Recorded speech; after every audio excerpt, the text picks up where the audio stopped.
Needles into my scalp to help regrow fresh hair?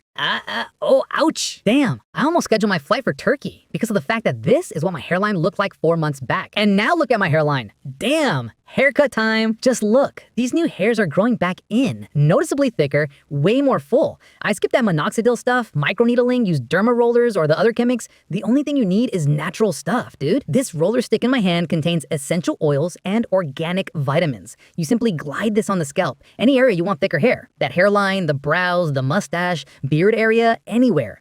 This rolling action absorbs into pores, boost and support new growth. But keep this up on your face if you're not trying to have face hair everywhere. Even better, these rollers typically are $45 for one, but right this second, you can get them for $19.99 a piece, which is crazy. There's a link on my page if you're interested. Just saying, the discounts won't be around that long.